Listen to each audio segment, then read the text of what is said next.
from an organisation which actually is a not-for-profit charity in England, and we work across England, Wales, and various other countries within the EU and beyond. So I'm going to focus my first talk on teacher competencies.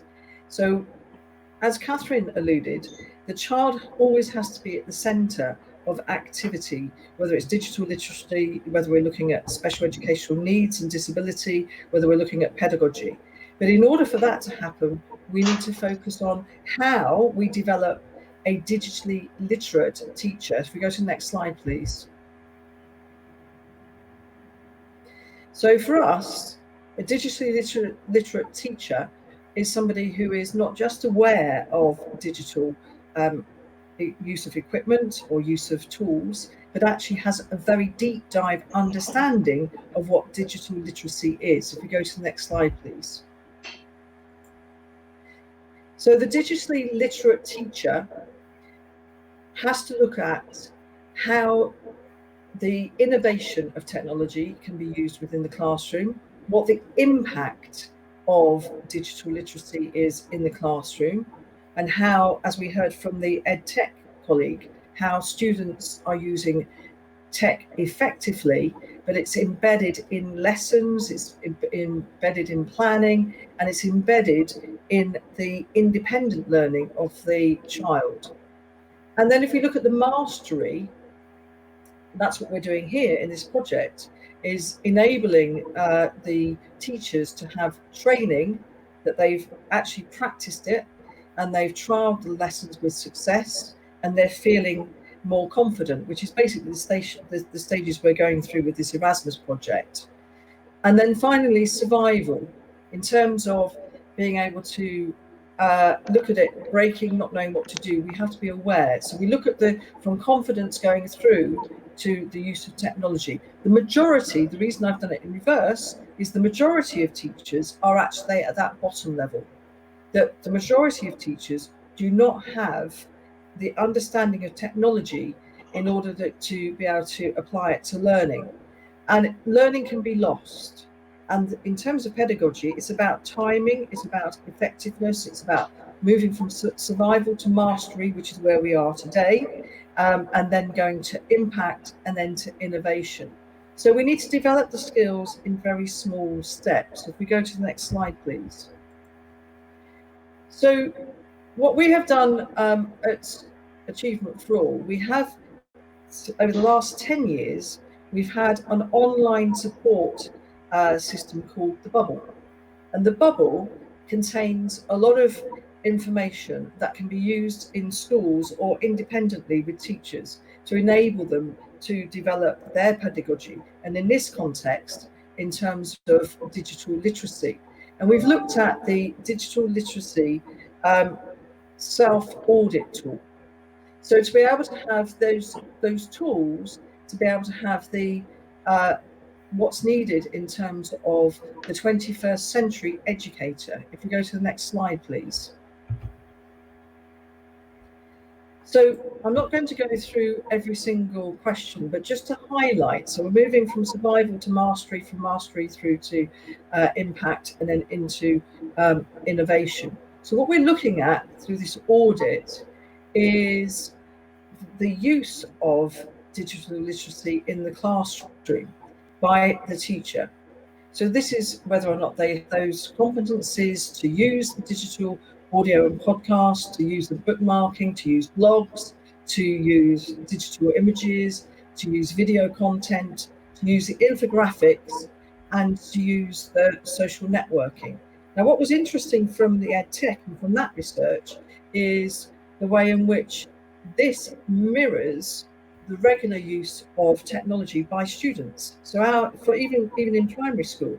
So if we're looking at developing our understanding, we should be looking at how the students are from school age and at their use of the equipment. And I would suggest that although this is focusing on the digitally literate teacher, it would be a useful audit tool also for the students. If we go to the next slide, please.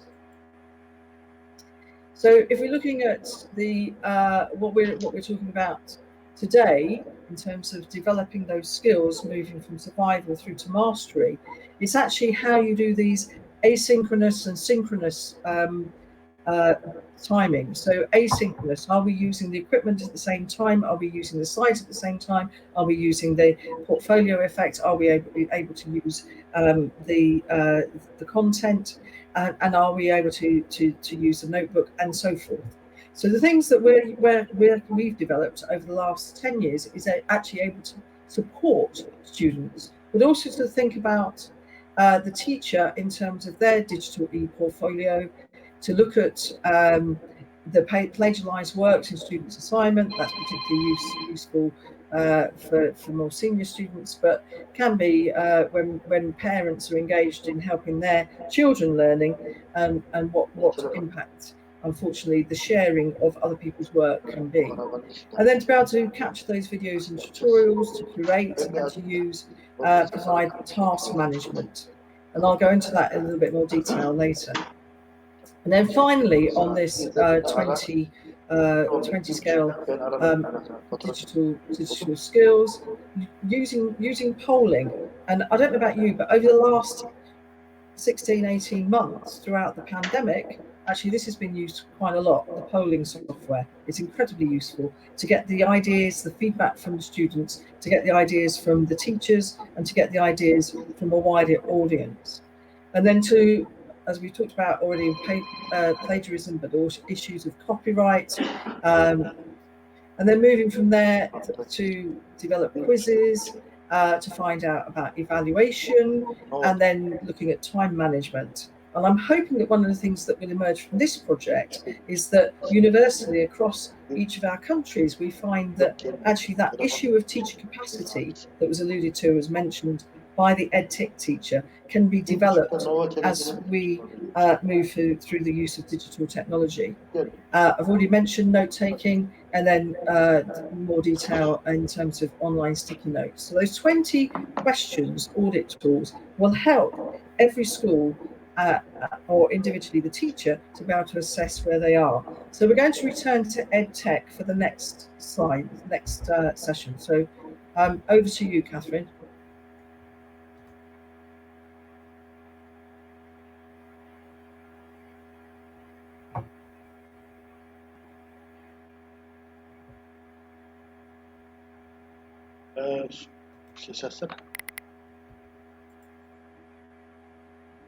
Sonia is a professor in England. We are at Woodfield Primary School, and we are a one-form entry, local authority maintained school in Leicestershire. So my name is Sarah Crowhouse, and I'm the project coordinator. And sitting next to me is James, and he is our lead computing practitioner.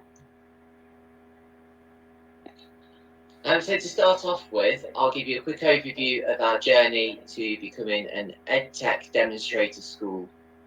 Our journey started quite a few years ago now, when we adopted a very innovative approach to integrating EdTech throughout the curriculum and made sure we were using technology as much as we could across all subjects to really transform learning opportunities for the children. We became experienced with a wide range of learning management systems, and some people also call these virtual learning environments, before COVID. And we were using these to assist us with communication, collaboration between staff and students, and digital evidencing. With this, we had, and we still have, an absolute willingness to embrace diverse platforms and use emerging technologies. We're also a national support school. We're already used to supporting schools through this across all areas, not just computing, and we lead in the development of computing for our local school network as well. So when we heard about the opportunity to become an EdTech demonstrator school last year, we jumped at the chance to apply, as we really wanted to be able to share our experience and knowledge with others. So in phase 1, the support was very focused on remote learning. So what we did then is we ensured that the home learning offer was high quality and secured high levels of engagement for all pupils. We provided a bespoke and unique strategic planning, training, one-to-one coaching, to really increase quickly staff confidence. We help schools to quickly adopt a learning management system if they don't have one already in place. For example, Tapestry, Seesaw, Google Classroom, and we created resource banks of how-to YouTube guides to help schools to maximise Google and other apps that would have been really useful for home learning. So we asked our Phase 1 schools to write us some quotes and give us some comments about the support that they received during that phase last year. I'm not going to read it all out for you because you can see it there on the screen. But this one from Claire, we picked out a few words here which were really emphasised throughout all of the quotes that we got back from them, and that is confidence and support. And those words, I think, really stand out and show a lot of what it was about for those schools. And Rachel's here. So we've spoken about the spoken unique training, and this quote really does echo that here. It's about tailoring needs to each individual school because, you know, every school is different. So now we're moving into phase 2 of the programme, and we're really excited to be part of phase 2. We're able to help with the following ways. So we will be able to look at strategic improvement planning and helping you develop an EdTech adoption strategy across your school. We can help you look at computing curriculum design and integration of computing across all your subjects within the school. We can look at using technology to help with catch-up and recovery programs, or using technology to help with teacher workload and reducing the teacher's workload. We've also been helping schools with technology resource management and doing audits, helping them with procurement, giving them advice and support on all those kind of areas. We're quite well known in our local area for early career and trainee teacher support.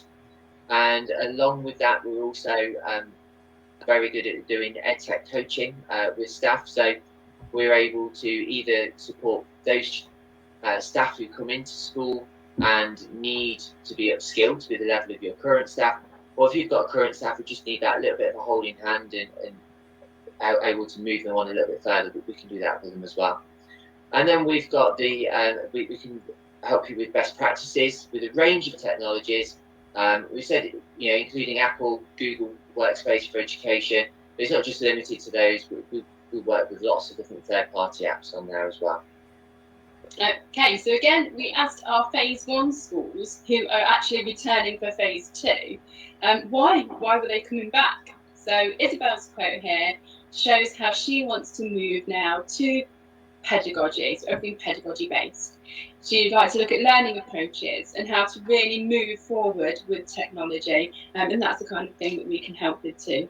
And actually, we're going to wrap it up with this last quote here from Jessica. And you can see the words we've picked out because we can absolutely support schools with all of their strategic planning, but sometimes the support isn't all about strategy.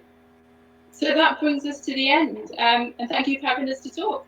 Yes, thank you.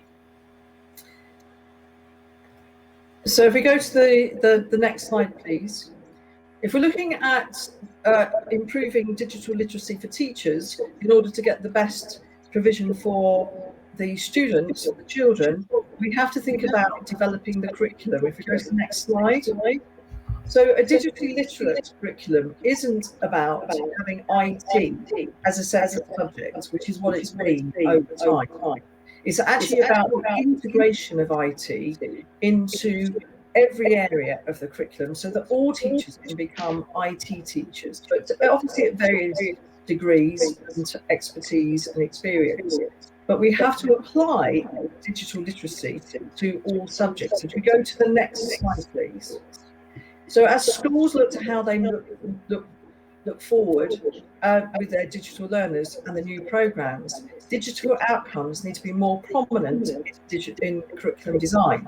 So when you're looking at lesson planning, when you're looking at the aims and objectives of each area of the curriculum, then digital literacy and digital awareness and digital engagement and all those points that we covered in the audit should be front and centre. So it's not separate, it's completely integrated.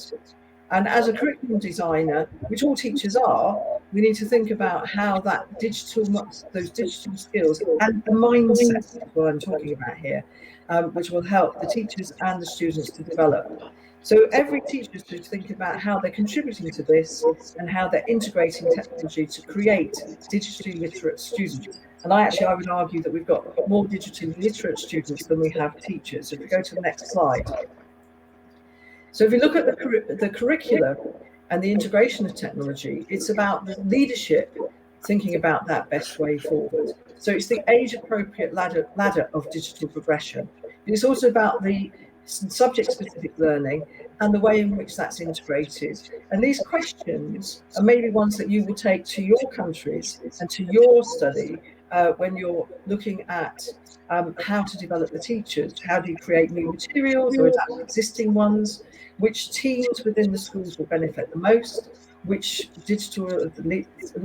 be the digital leaders and pioneers, and who will be the followers? And how can you support those followers to catch up? So if we go to the next slide and the next example from EdTech. Thank you, Catherine.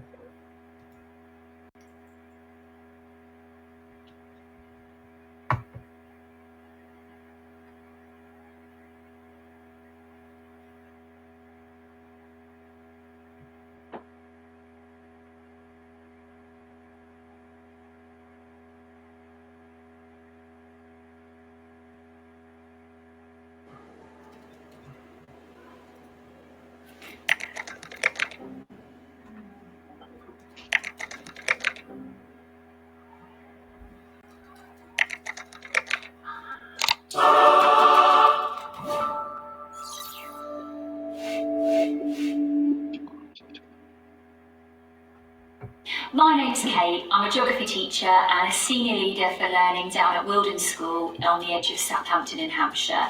And we're here today to go through some really effective uses of EdTech, or what we might call digital technology.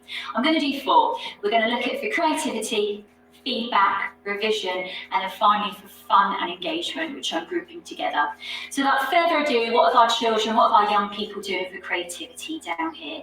Well, number 1 is about visuals, making visuals. It could be an infographic, it could be a poster, it could be stop frame animation, movies, little adverts, things that actually get the child to create, to show their information in a really nice visual and a nice graphic way. One example is our food technology department. They've set the task for their young people to actually make a video on hygiene and food safety before cooking. And we've got these brilliant 60-second clips made about all sorts of things from E. coli to good hand washing. Next up then, we've got things like feedback. So us as teachers, what we can do with technology to support feedback. And I do want to really say a big thank you to apps like Loom and Screencastify, who made their services available free for us teachers. Here at Wilden, we will mark a piece, an anonymous piece, we'll record that feedback. Sometimes we'll have our little face in the screen, giving that bit of support and encouragement, and talk the children through some directed improvement and reflection activities. And we've had some great response and some development of work from children and also from parents that way. Then also Google Quizzes. We use them a lot here, so we do use Google Classroom and G Suite, and we get the youngsters doing them about once a fortnight. Now I'm very aware it's just testing shallow learning, it's not going deep, but then as a teacher we can find those gaps. Where is it actually we could spend some time going over teaching that the majority of a class might perhaps benefit from, or a couple of children individually. And then the students themselves really like the quizzes. They get that immediate feedback, the incorrect answers, the correct answers, and the extra bits we put on to say, well, go have a little look at this instead, cement this in your mind. After that, let's think now about revision and recapping. Seneca has got lots of dedicated followers here, especially in Year 11. And the beauty is it can be used on mobile phones or on devices like Chromebooks and laptops, but it's intuitive. So it's trained and it's training the students better as it goes along, because it will give them more of the questions, more of the units, the topics that they're not sure on. So that's a fantastic piece of software. Next up, we've got Coggle, which is really popular here. It's online, it's free, and it's a brilliant mind mapping tool. So my geographers have been making them for deserts and rainforests as we've been recapping the living world recently. And then there's podcasting. So teachers recording very short pieces of audio explaining a topic, or in my case as a geographer, going over the Haiti earthquake study, and then asking our young people to listen to them on their phones at home through Apple Music or Spotify, and then to complete some actions to do some work on the basis of it. A little bit of flipped learning coming in there. And then finally, let's talk fun and engagement. We've got Jamboard as a #1 collaboration tool, and I do want to flag up the use in English actually across our school here, and children collaborating about their thoughts of a character or a piece of poetry. And it's been wonderful to have that happening in real time with students at home who've been isolating, as well as obviously children in the classroom. And then of course there's Kahoot, there's quizzing. It was popular all those years ago that it came in, and it's still as popular now, and can just be an engaging mini plenary or a task along the way just to check some knowledge and get a bit of competition going in your classroom. So in a nutshell, to recap, there are 4 main effective uses of EdTech we found here at Wilton. Some are related around creativity, we've got the feedback and improvement activities, we've got revision, and also we've got for fun and engagement. So thanks for listening to me outlining them. If you want any further information or to get in touch, please go on the web link below, and hopefully we'll be back soon with another one. Take care, bye. Thank you. Can we go to the next slide, please? So we need to set the context of pedagogy. And pedagogy can be formal, it can be non-formal, and it can be informal. Likewise, we can have formal, non-formal, informal digital literacy. So if we're looking at formal learning, it's where digital literacy is taught, there's set standards, it's age related, it's looking at the stages which are progressive, and the curriculum influenced by government policy, and that it's led and managed by experts. And it has credibility, it has value, it has worth. But then we have non-formal, where it's less organised, where you don't necessarily have to have a qualified expert, where you're looking at an after-school computing club or any form of activity which is not part of a taught, planned lesson in the school day. Then informal, and this is where our students, the primary and secondary school children, are actually learning at their best, where you have informal learning, where it's not organised, it's experiential, it's spontaneous, it's often unconscious acquisition of knowledge and skills that we have. It's shaped by interests, and the expertise is from a wide range of sources, and it's often overlooked when planning formal learning. So if you flip this and said, well, actually what we're gaining from informal learning should be what we're gaining in the formal setting if all teachers were digitally literate. So just bear that in mind. What happens if the acquisition that you get from informal happens at the formal stage? We go to the next slide, say. So a key part of what we do at Achievement 4 is actually looking at project-based learning. And life is about projects, working life is about projects. Our experience as we go through learning is more about projects.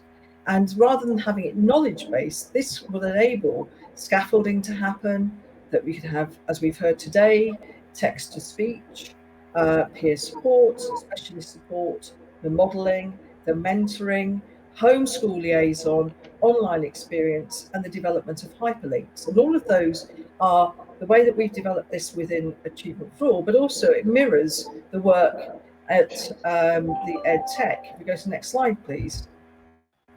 So what does that mean in terms of inclusive digital literacy? It's actually combining those knowledge skills. We have clear learning goals. So I've talked about the importance of informal learning, but actually you could develop those with the clarity of learning goals that you have within formal learning and within project.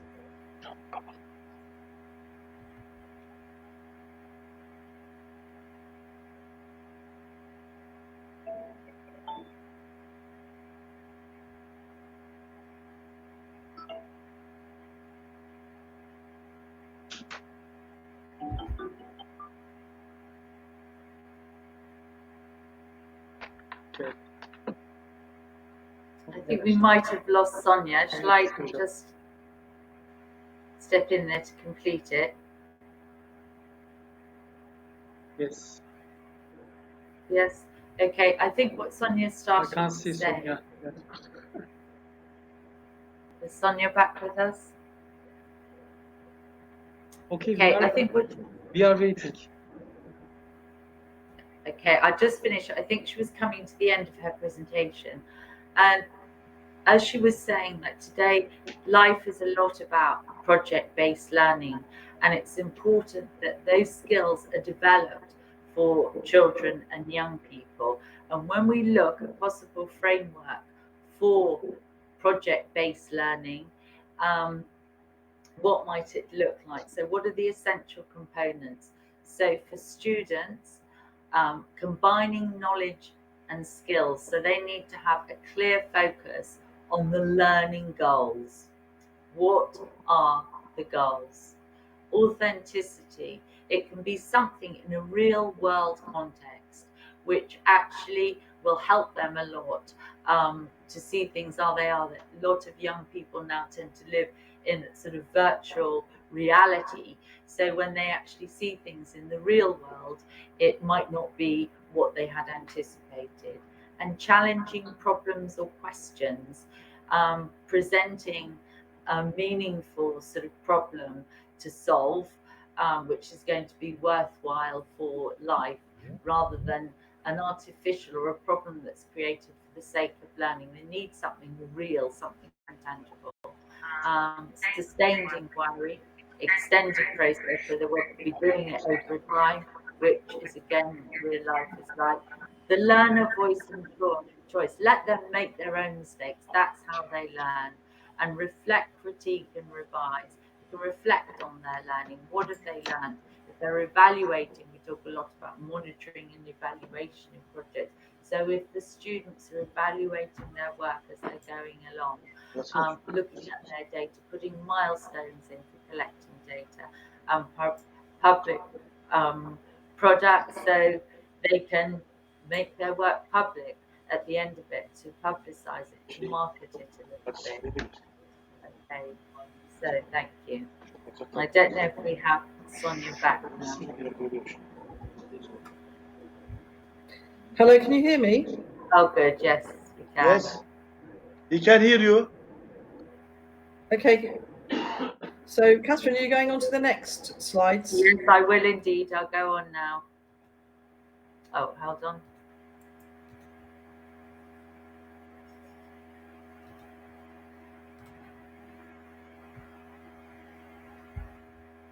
Okay, Sonia, it's ready for you. Okay, can you hear me? Yes. Yes. Okay. So, over the last 3 years, we've been looking at research in the schools that we partner with, and looking at how we can increase digital technology in our schools, in our partner schools, and looking also about what's happening across the country and more internationally. So if we go to the next slide, please. So if we look at this in terms of developing ability, if a student is not fluent in multiple forms of media, I would venture to say that they won't necessarily be considered literate. So if you think about literacy and the understanding of what literacy is, it's actually about the ability to be able to have that internalization of the skills that are needed to become digitally literate. We go to the next slide. So it may surprise you how much of this content is actually intuitively picked up. And for ourselves as teachers, and as in the previous presentation, and we look at what's happening with the students, you can see that the gaps in knowledge, structured tuition can help, but the same is also around what can be brought on in terms of the understanding intuitively. So it's a combination of that formal and informal that we talked about in the previous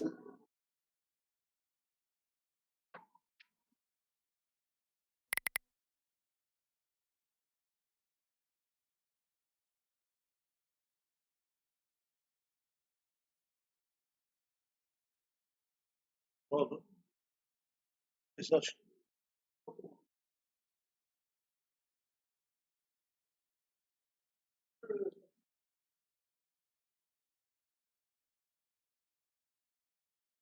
Can you hear me?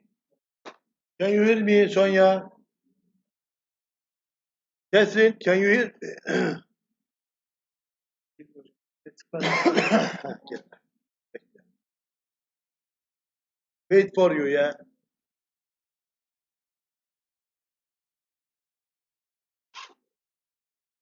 Onunla geliyor zaten. Bana yemek. Doktorlar. Şu an hepsi tam kayıt oluyor. Bakın. Çocuk gelecek mi?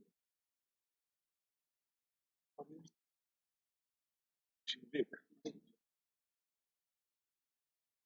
Tabii çocuk gelecek.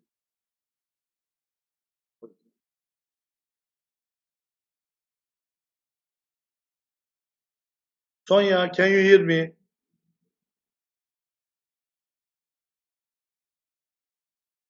Catherine, can you hear me?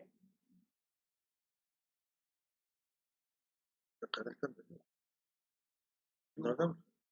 Kaynaklar saniye. Bunlar da kaynaktan değil mi? Yine de helal olsun. İyi bari.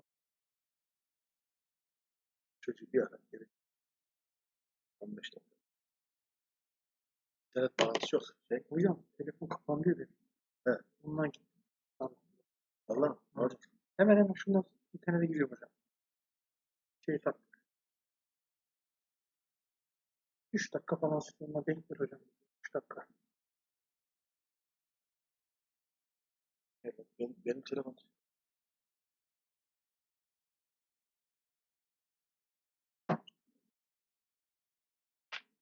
Evet, şu şey farklı mı? Bak şimdi şuna bağlasana. Sesle ilgili bir sorun yok hocam. Yani, Lan aynen şimdi açılıyor hocam. Şimdi geliyor. Bir dakikada içinde buradayız.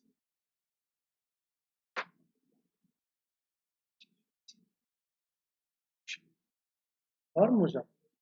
Giremiyorduk bize mi vakiden? Nova Otel'e mi gireceğiz hocam? ne oldu? Neyse sen şunu Hangisi? Neyse şuradan giriyoruz hocam. Niye öyle şey yaptın? Hocam ben buradakine giremedim. Yok açtık hocam açtık. Oradan aç. Güncelleyeceğiz o kadar. Geldi ya. Yaptı. Evet.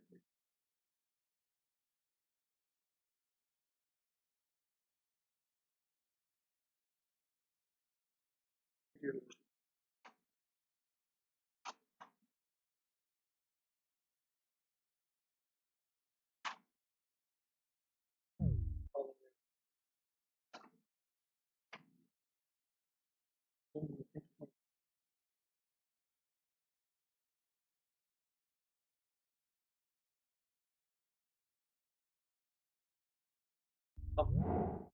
Hello. From aspiration to access, from access to achievement. So if we go to the next slide, please. So I'm going to now give you a case study of some work that we've been doing in a secondary school, which partners with a group of primary schools in the middle of the country in Coventry. And I think that's a part of the country that Hakan knows reasonably well, Coventry. So it's the leading virtual learning in schools and colleges. Now, what we did, if we go to the next slide, if we focused, if we go to the next slide, we went from pillar 1, pillar 2, pillar 3 to pillar 4, which was parents and carers engagement, provision for closing the gap in learning, building core strength, which we talked about, and then digital skills. We focused on each of those areas in order to be able to improve the outcomes of our disadvantaged and those identified with special educational needs and disability from the area of Coventry, which is an area in the middle of England. So if we went to the next slide, please. So this is what the learning side, the Director of Learning for English, what they felt They wanted to use online provision. They wanted to integrate that digital literacy. They wanted to use the coded feedback system. They wanted to have something that was time impact. It was more efficient. They wanted to have something that at the end of the term that they could have feedback from the students, and they wanted to have that online provision that was guided by the evaluation. And they wanted to build the student and staff confidence in learning and interventions. And when you've got time away from this presentation to reflect on what they did, it was actually very deep dive in the notion of what pedagogy and how that expands and develops thinking. So if we go to the next slide, please. So what they found was in the successful schools in their partnership demonstrated that leading learning at a time of crisis, i.e. through the pandemic, was a shared responsibility between leaders, teachers, parents, carers, students, and actually their family. There was greater engagement with parents and probably a better appreciation of parents of the learning process. And the best approach was the way in which the videos and blogs were sent 3 times a week. There were regular calls at home. There was support for the deprived, disadvantaged families, and there were day-to-day provisions, or even desk and chairs for workstations provided in the school in a safe way. So this whole complexity of pandemic actually led to a more advanced use of digital literacy. So if we go to the next slide, please, which is another clip. Thank you, Catherine.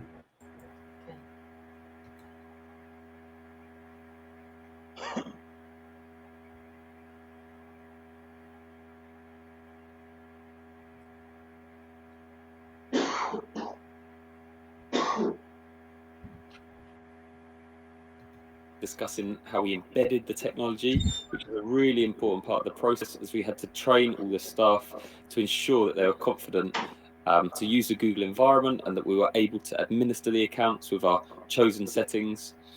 So I did the training on the admin console so I could manage the user accounts, and we worked with a Google partner to deliver some introductory training to all staff on the first day back in September 2017. Following that, we organised for all of our teaching staff to receive a full one-day boot camp to enable them to pass the online Certified Educator exam. And our goal is to have all teachers certified at level 1 and at least one level 2 teacher in each year group, although we're not there yet. That's just our goal. And I became a trainer and an innovator as well, which means I can now deliver the training to new staff each year. So in the first year, we gathered lots of feedback using Google Forms to find out about people's experience of using the Chromebooks and the Google accounts. And from students, we found out that over 3/4 of them either agreed or strongly agreed that it had helped their learning. And they said things like they liked being able to collaborate, sharing work with peers. They liked being able to access work from home, which turned out to be really important during lockdown. And it gave their work some more purpose. As for teachers, they were unanimously in favour of Google and the Chromebooks, saying that it made the learning more accessible, allowed them to make lessons more creative. And then in 2018, we became a Google reference school, which meant educators from around the world could find us on Google's Edu directory and organise a visit. And we had over 130 visitors last year, and we try and get feedback from them as well. So they said things like they liked seeing what their potential future might look like. So next I'm going to share a few examples of ways we've used the Google tools in the classroom. And usually our team of Digi champions would do this presentation.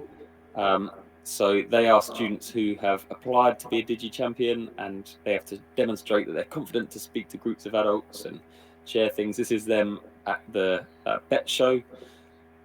But yeah, they're not here today, so you're going to have to put up with me. So this is Google Classroom, which we use a lot, and it's a place where teachers can set assignments with resources attached, and it organises all of the students' work. And here is an example of an assignment with a few attachments. And this is a piece of work that the student produced using Google Slides. So they had to research about life in the trenches and then add it onto the image. And then it was easy for me as a teacher to just add a comment that they could respond to. Another example of something that's changed is we used to use draft books in English for our first drafts, but as you can see, things got really messy and hard to read, and as a teacher, we were expected to check these or check over these for every member of the class, and it always left me with a headache trying to read 20 of these. But now we use Google Docs for first drafts, which makes it much easier to check through, and the students can edit it really clearly.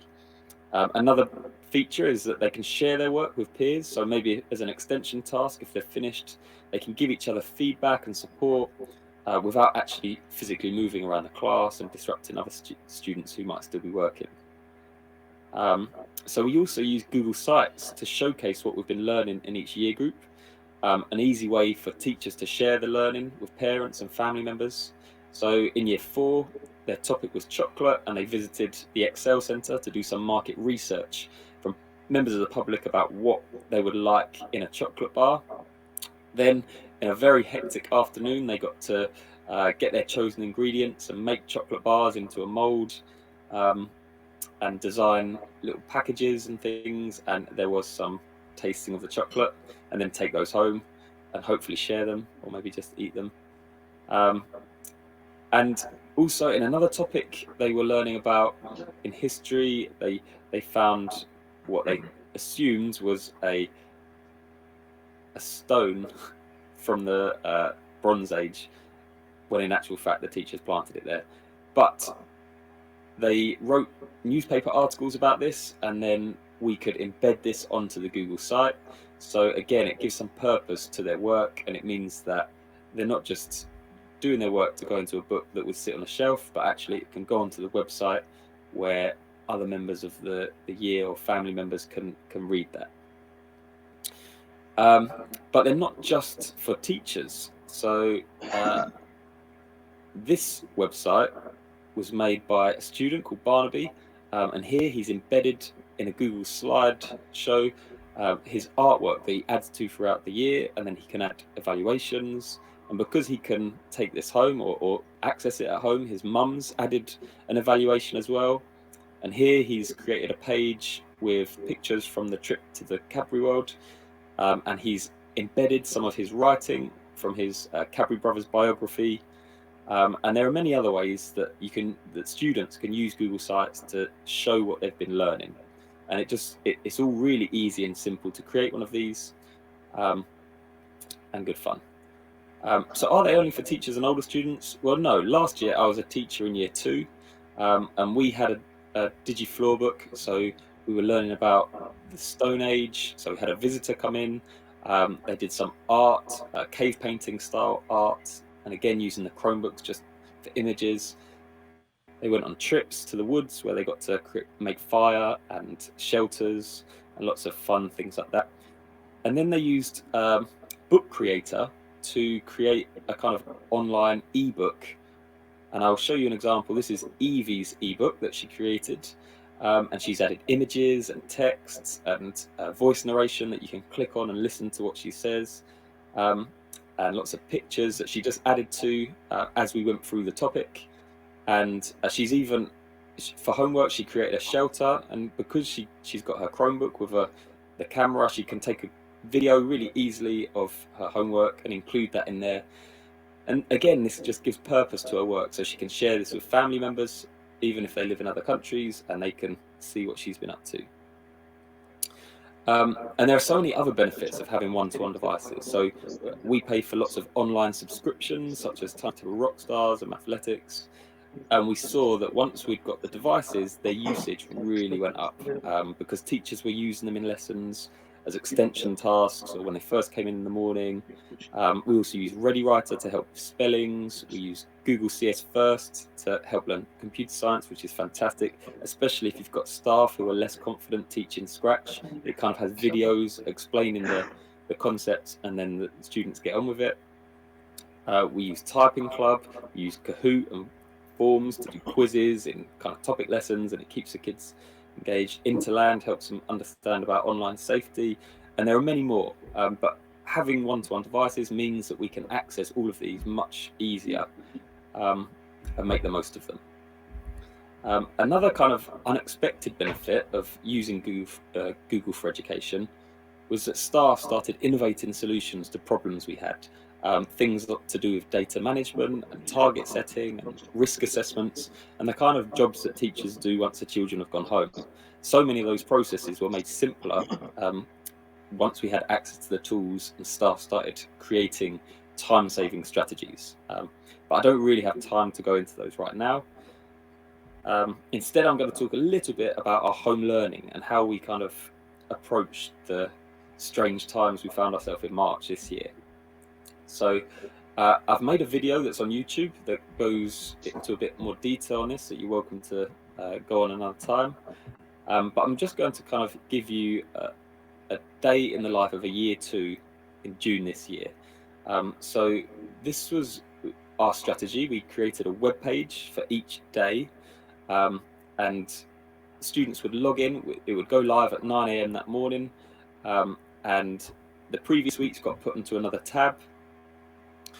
And then here we've got an online register that this is a Google form that's embedded onto the site, so they can just click I'm here and click submit, and that will show us onto a Google sheet which students have logged in, and if any of them haven't signed in for a couple of days, then we can chase up with their parents and find out if they're having technical issues or what the problem is there.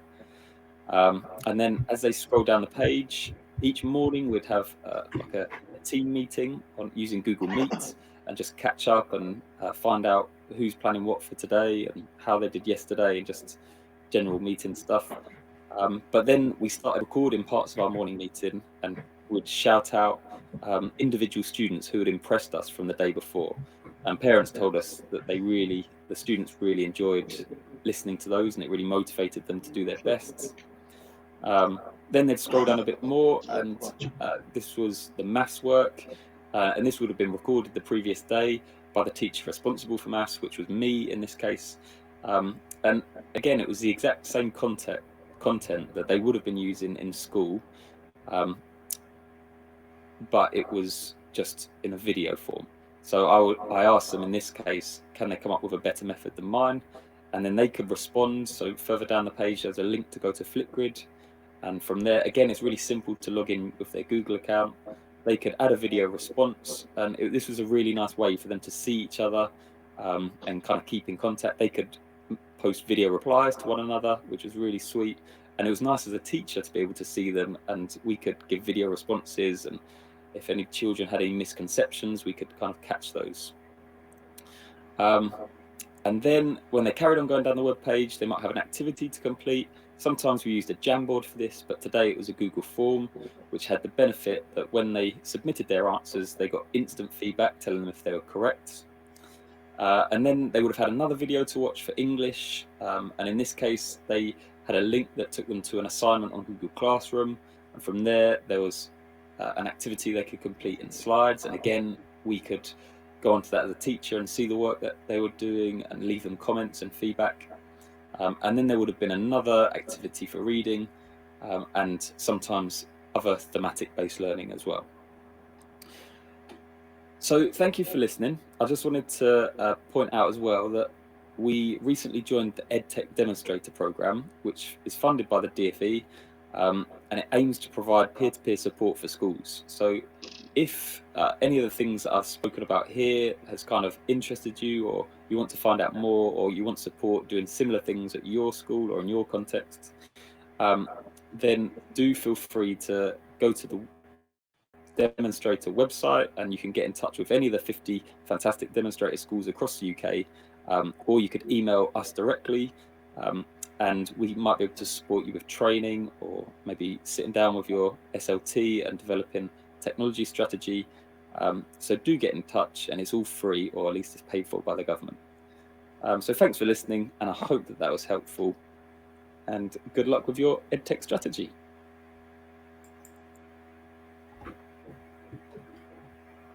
Thank you. Can you hear me? This video is Yes, going we to show you how you can use Google Drive we to can hear save you, and yes. store folders, and how you can share.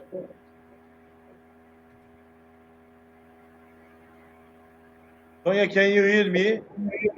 I can hear you. I'm just waiting for the slide to come up on your screen.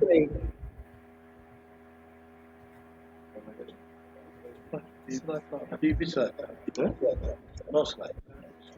So, as you've seen, and you've probably experienced this in your own countries, is that we've had a change in pedagogy, and it's often coordinated by a senior leader, and it's been linked to enhanced IT capacity. But without that change pedagogy, actually, whatever devices you might have, it will have limited impact. And this fits, go to the next slide, please. This fits within some research that was done last April by the management consultancy company. They looked at education, and they looked at 5 steps to move through and beyond the coronavirus pandemic.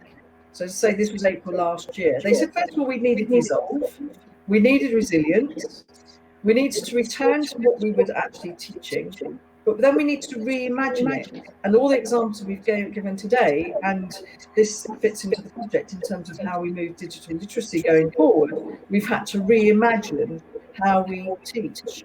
And that's led to reform.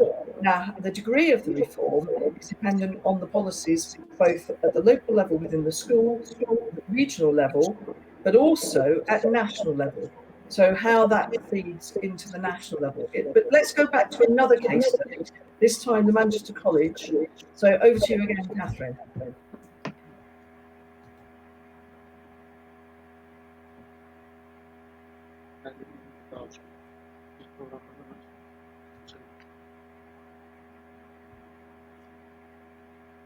Sorry, Catherine. Moving from COVID Catherine, response to really looking at high Catherine, quality can you close your microphone? world. And as a post-16 provider, we sort of see we Could you please close your microphone? Not Sonia. Catherine, could you please close your microphone? Thank you.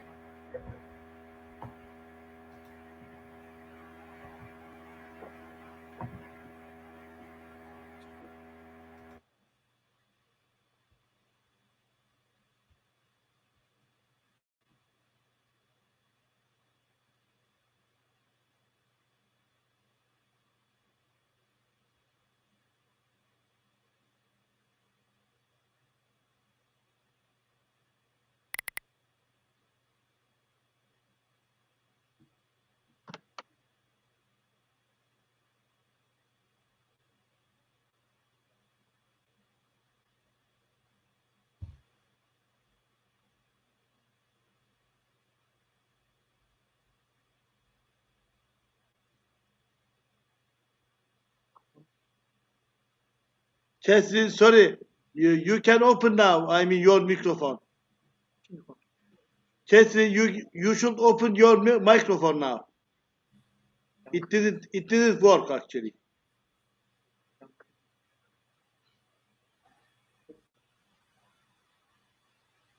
Open your microphone, yeah.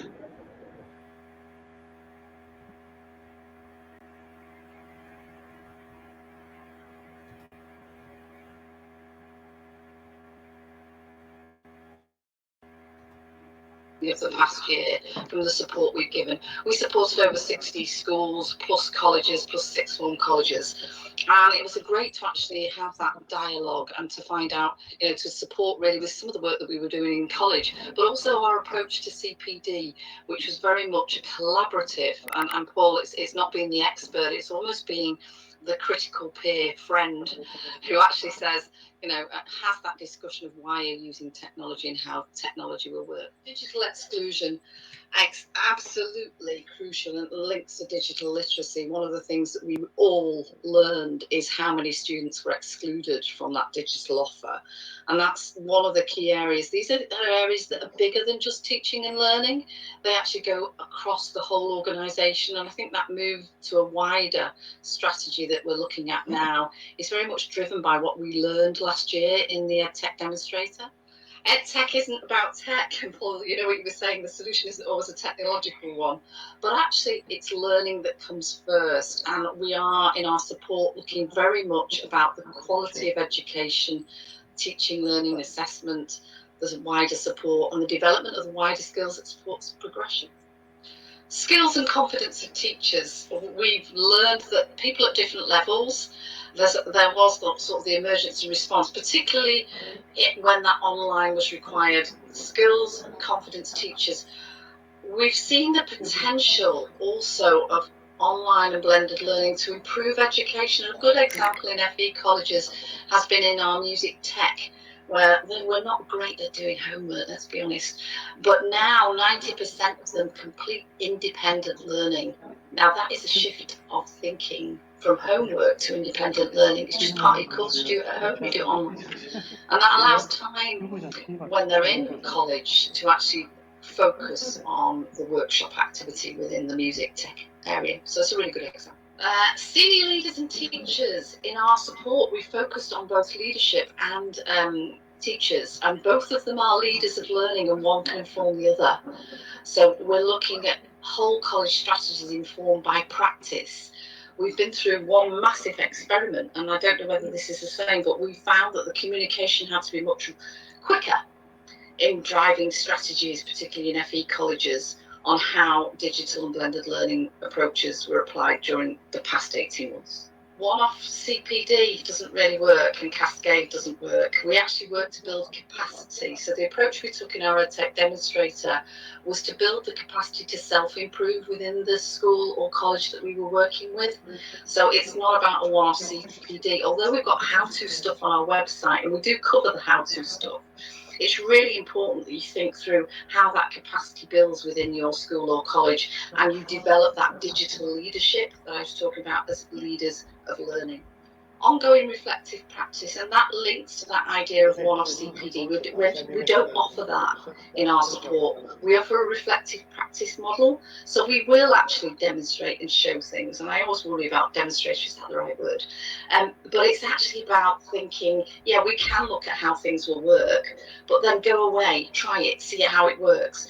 And there's a level of skill and confidence that teachers need to reach to really maximise on the opportunities that technology offers.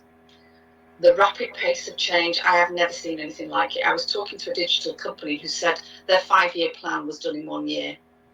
And I think in education, we've moved 5 years in 1 year in the use of technology.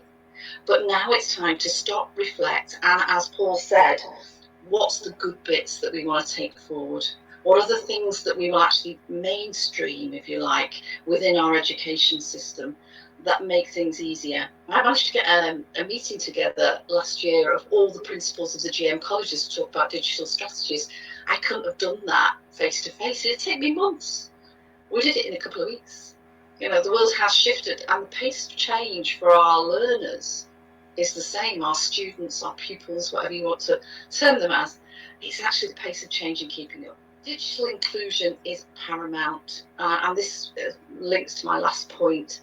The world has changed, and it really worries me, particularly with an academic paper-based exam system, that we fall back to thinking we don't have to do this anymore, do we?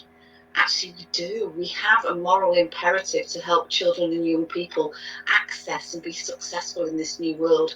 This morning, I was at a meeting with Manchester Digital, which represents the digital employers in Manchester, and they really want to support progression of young people into that industry, and they're crying out for skilled young people, and we have an imperative really to just get the basics in place. You can't buy a house, have a bank account, all those things.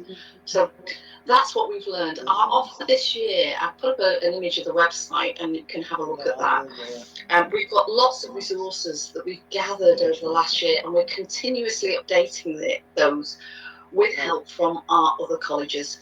So that's part of an open offer to everybody. You can go on there and look at stuff. If you want to download stuff, you have to log in. But we've got our CPD offer on there and our support for one-to-one. So you can actually contact us directly, as well as obviously through the EdTech demonstrator. So that's me done, James. So I think I'm handing over now to Louise. And Paul, interestingly, you said before, or was it James, about teaming up and working together. One of the really nice things in Manchester, Greater Manchester and North West, is that we have taken a joined up approach. We're Microsoft Teams focused. And Louise would talk about the offer that they've got through Oldham, and how actually we've worked together, and if it doesn't fit us, we'll talk to Oldham or we'll talk to Paul, and the same with Louise. You know, we can offer support with Microsoft Teams to secondary schools if Louise, you know, feels that's right for them. Okay, so in the case studies, we've gone from early years through to post 16. And if you go to the next slide, please. So what we've learnt in terms of pedagogy is that we have a one-off opportunity to build on the enhanced practice in schools, given the enhanced capacity and experience of teachers and students. So the last 16 months have taught us the importance of creating a coherent, transparent learning path that actually is scaffolding. It's Vygotsky. It's building on scaffolding, that we should keep things simple. So I was working with the Department for Education in England. One of the advice from a senior director was there, keep everything simple, keep it simple. And when you apply it, you will actually bring out the best in all the students and the teachers. That we have blended learning. It's not just about screen time, but it reduces that stress for teachers and students. And that we can mitigate for those with a poorer environment, those who are disadvantaged, the digital divide in terms of devices and connections, in terms of spaces to study, in terms of the work packs, and to have all of those things available for every student, every day, every week, every year. And therefore, what we're thinking about is well-being, and encourage that communication and the relationships online between the students and staff. And we're building regular contact. We're providing that feedback, as we've seen from the primary school example at Britannica, Britannia rather. We're building it in real time. We're providing those 24 hours synchronous and asynchronous learning. And we can coach students to manage their work.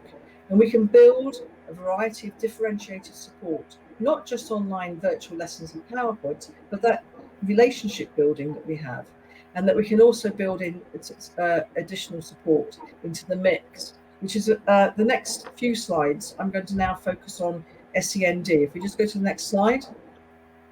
So if we're looking at those students with disabilities, technology can make things easier. And one of the unintended outcomes of research over the last year is that some of the students that have benefited by the increased use of technology by their schools have been those identified with special educational needs and those with disabilities, because they have a more advanced ability to be able to use online system and assistive technology. If we go to the next one.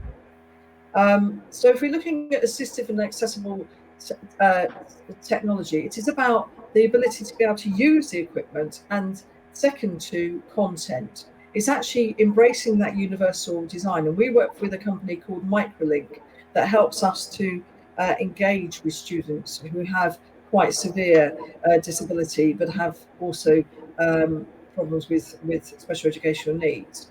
And this point where accessibility gives way to assistive. So what we're looking for is assistive technology, not just about accessibility to learning. So that's important. We go to the next slide, please. So assistive is adaptive. We can rehabilitate, we can use the processes. The common factor, it enables that greater independence. And that's what we want with the I can, I do, I have, I am. We want to have that independence of learning. We go to the next slide, please. So if we look here at Linwood School, we have an example of a case study, which I won't go into now in a lot of detail. But what they were able to use was the technology at home and in school to be able to develop their learning. If we just go to the next slide, please, Catherine, rather than just go to the next slide, rather than this way. Thank you. So one of the most powerful drivers of change was the voice of the children and young people. And what you will have seen in every example that we've given today is that we've had the voices of the children. And it's the perceptions and feelings of the child and young person that is the starting point. And particularly with those with special educational needs and disabilities. So if we take, I'll just take the young man on the right-hand side. He has special educational needs. He's also adopted. He comes from a very disadvantaged home. He's used technology to his advantage. He's now currently in year 10, and he's heading towards hopefully a university education. Now, what's helped him is that he's embraced all the technology. It's become assistive rather than about accessibility. But his voice has been very pronounced in everything that we've done in developing his skills as a learner. If we go to the next slide, please. So we've heard about Google. At Achievement for All, we also partner Microsoft. And what we've listed here is a number of those programs that we use to help support all teachers to become digitally literate and all learners and the students. So yes, there's a number. There's Microsoft, there's Google, there's Apple, that all provide different resources. We tend to lean more towards Microsoft because of the period of time that we've worked with them and the expertise that they bring and the support they bring, particularly to children and young people identified with special educational needs. Google tends to be a little bit more mainstream, and Apple, again, is more mainstream. So thank you very much for listening to Catherine and I. Apologies about any of the problems that we've had with the technology between the link. It's actually about the broadband link between ourselves and yourselves. And if you have any questions now, we're both happy to take those questions.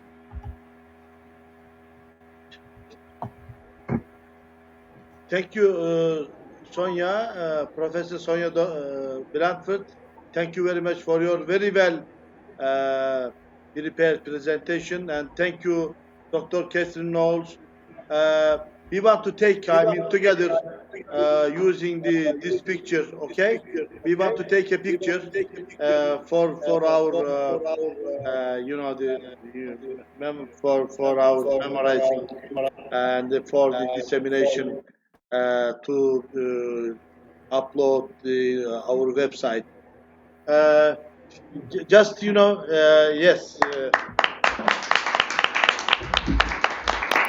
Just wait a minute, and then we want to take a picture together. Okay, could you please come here and shall we take a picture with the oraya mı? Yok, şuradan şöyle. Şuradan. Şöyle gelip ondan sonra we go for lunch. Okay? Just we take a picture. Şöyle gelelim. Yani gelmek isteyenler gelsinler şöyle hep birlikte. Onlar da görmek istiyorlar tabii. They want to see us. Yes. Burada çeksem hocam. Nerede? Işığı açayım hocam. Işığı açalım. Ama bunlar kendileri görebiliyorlar. Bunlar burada görüyor da. Hem oradan hem şöyle. Şöyle duralım. Orada bu şekilde fotoğraf çektirelim. Bence de. Yeah. Yalnız oraya tek ekran yapalım hocam. Okay. Şöyle kapatıp hepsi şu tek ekran yapamaz mıyız? Yok öyle olmaz. O zaman biz onları göremeyiz. Yes. Please.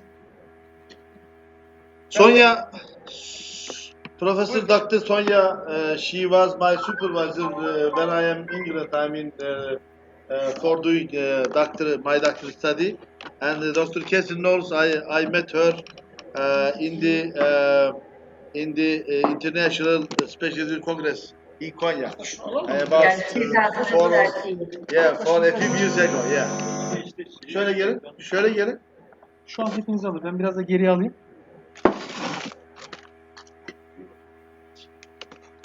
Şöyle gelin. Sonia, we are colleagues from Slovakia, Idliko, Anita, and yes, head teacher from Ankara, Ensar, and from head of the association from Ankara, Associate Professor Dr. Faruk Ayın, and his assistant Çiğdem Hocam, and also Düzce University Associate Professor Dr. Metin, and also we are from colleagues from Maribor University, from Slovenia, Boris and Professor Dr. Boris and Professor Dr. Betka. And Abdul Baki, my colleague from my department, and I am. We are together. Thank you very much for your presentations, very long presentations. That was very good, really. Thank you very much. We take a picture now, and then we go for lunch. Let's go for lunch together, okay? Okay, well, thank you very much for listening to us. Enjoy your time in Turkey. As you heard, we can't join you. We've got incredibly strict regime at the moment in terms of travel and availability to be able to connect in any other way other than the use of technology. So thank you very much for listening. We hope that it was informative, and we look forward to working with you on this project. So thank you. Thank you, Hakan, and thank you, other colleagues at Konya at Saluk University for hosting this event. Thank you. Thank you very much. Bye-bye. Bye-bye. Bye-bye now. Bye-bye. Bye-bye. Professor Sonia. Bye-bye, Dr. Ket. Bye-bye. Thank you.